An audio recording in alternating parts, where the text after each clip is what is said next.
Thank you. Senator Hawley. Thank you, Mr. Chairman. Thanks to the witnesses for being here. Dr. Feldman, if I could just start with you, I want to talk a little bit about the cost of prescription drugs. You noted in your testimony, your written testimony, that the United States pays the highest prices for prescription drugs anywhere in the world. I was just looking at some of the numbers this morning.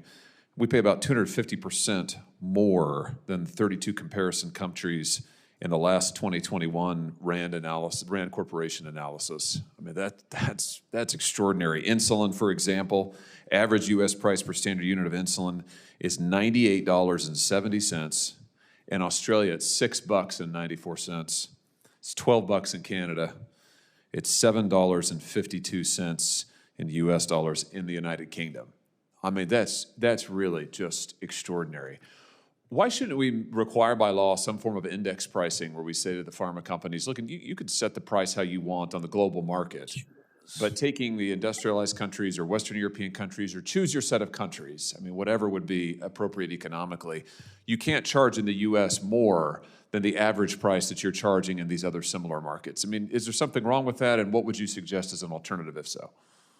I don't think there's anything wrong with that if it's done well. We have to be careful about who we're referencing to and exactly which prices we might be referencing. But you're absolutely right. We pay more than every other country by far in the world for prescription drugs. 340B reform is important. I'm glad we're here today to talk about 340B reform, but it isn't going to solve the problem that you mentioned. We need other solutions to solve that problem. I think doing international reference pricing is one solution. Expanding the price negotiation under the Inflation Reduction Act is another solution.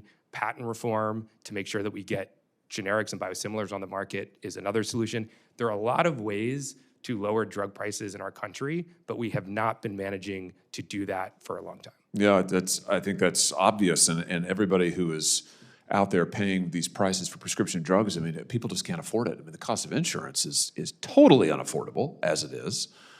And then you add on top of that prescription drugs, those that aren't covered by insurance, even those that are, I mean, the prices are they're just astronomical. And I just don't understand it. I don't understand why American consumers should have to pay 250, 300% more. Senator Welch and I have a bill on international index reference pricing. We just say the pharma companies can set the price in the market, the global market, where they want it. But what they cannot do is, listen, I'm a former prosecutor. We used to call this price gouging. What they cannot do is gouge the American consumer by saying we're going to pay $100 for insulin.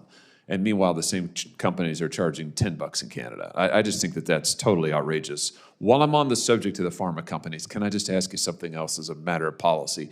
Is it really a good idea for the American taxpayer to subsidize the television commercials of pharma companies advertising all of their overpriced drugs on TV? I mean, do you have an opinion on this? I don't think that is a good idea, but I would love to hear more about what specifically you're referring to. Well, what happens currently is the pharma companies can actually write off as a business expense their advertising costs.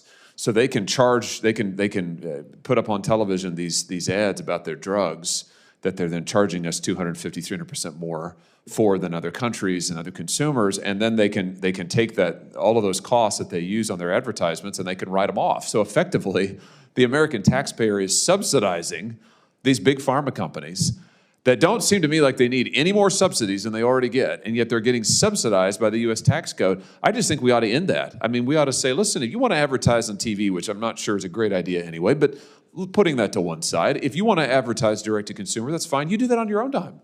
Why are we subsidizing you? I just think that's insane. I mean, do you have a reaction to that? I completely agree. I think it's a terrible idea that we have these commercials in the first place. We're one of the only countries in the world where you can advertise directly to consumers. And so I agree with you.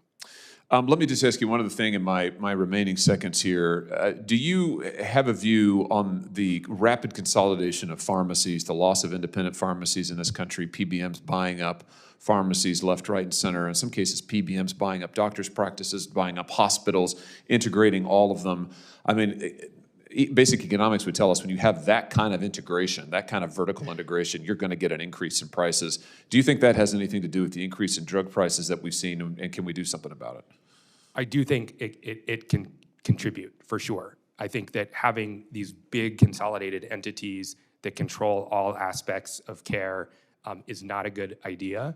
And I think that efforts to restrict that, to limit that, would be helpful. I do too, and I think frankly we just shouldn't allow the PBMs to buy up other parts of the supply chain. We've got 2 counties, I'll finish with this, Mr. Chairman. We've got 2 entire counties in Missouri now that have no pharmacies, 0. We used to have more independent pharmacies than just about any state in the nation. Now we have some of the fewest, and we've got whole counties where you can't find a pharmacy.